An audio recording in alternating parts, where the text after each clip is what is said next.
नगर urban बँकेची मान्यता रद्द झाल्यानंतर आता ठेवीदार जे आहे ते अडचणीत आलेले आहे। आपण बघतो की 113 वर्ष जुनी असलेली बँक जी आहे तिची मान्यता रद्द झालेली आहे। मात्र हे सगळे ठेवीदार जे आहेत ते अडचणीत आलेले आहेत। आपण त्या ठेवीदारांची बातचीत करणार आहोत।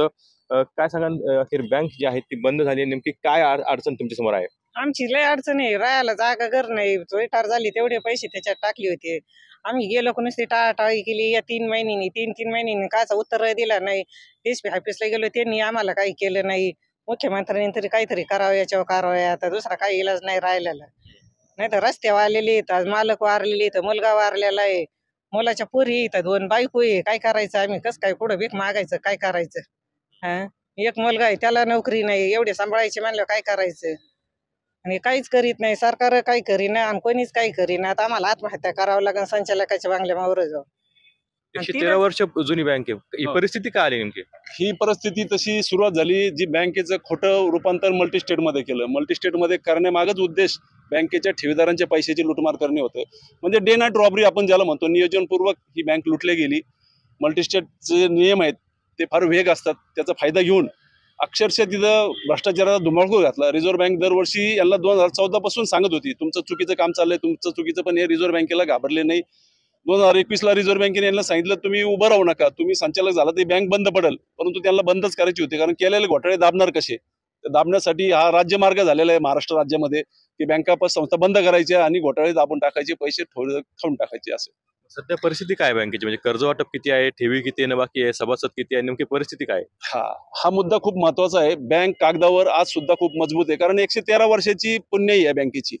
एक स्वातंत्र्य सैनिकांनी स्थापन केलेली बँक आहे। बँकेचे स्वतःचे रिझर्व्ह फंड, स्वतःचे ॲसेट चांगले आहेत। 820 कोटी रुपयांचं आज पण कर्ज येणे बाकी आहे आणि 400 कोटी रुपयांचा घोटाळा झालेला आहे आणि ठेवीदारांना 320 कोटी रुपये फक्त द्यायचे आहेत।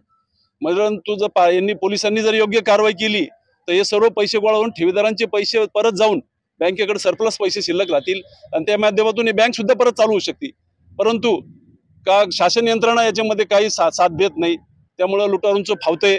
ते सर्व राजकीय पक्षांशी संबंधित आहेत, राजकीय पक्षामध्ये पदाधिकारी आहेत, त्यामुळे त्यांच्यावर कुठलीही कारवाई होत नाही। हा सर्वात मोठा प्रॉब्लेम आहे। काय सांगा, काय परिस्थिती तुमची? किती कर्ज, किती ठेवी आहे तुमची आणि काय सध्याची परिस्थिती?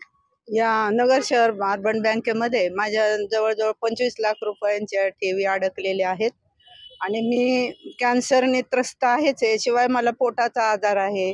मला वारंवार पुण्याला बोलवतात, पैशाअभावी मी जाऊ शकत नाही, काय करणार?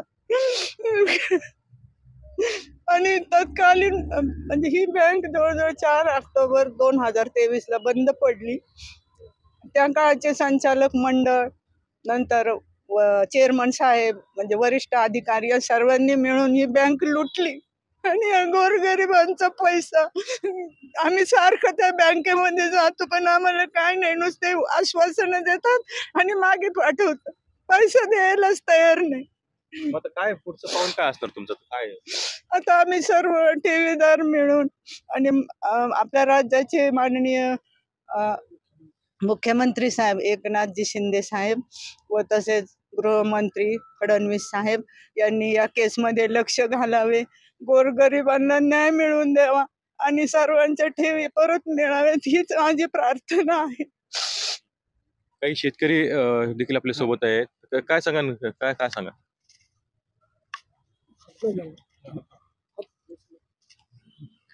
माझ्या जमीन धरणामध्ये गेली होती, तर तिचं पेमेंट झालं, तर पेमेंटचे पैसे मी एकत्र बँकेमध्ये ठेवले होते बऱ्याच दिवसापासून, परंतु बँकेने वारंवार बँक बंद पडल्यामुळे मी खूप चक्रा मारल्या बँकेमध्ये आणि काही उपयोग झाला नाही, मला पैसे मिळाले नाही। त्याच्यामुळं माझी परिस्थिती, थोडीशी जी प्रगती करायची होती घराची त्याची, ती राहून गेलेली आहे।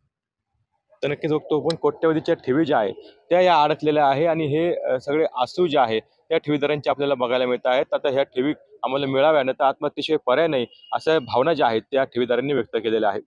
कुणाल जायकर, TV9 मराठी, अहमदनगर।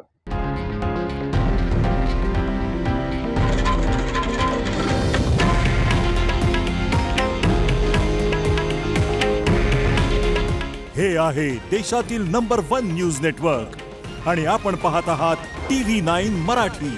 काळजी तुमची, हित महाराष्ट्राचं।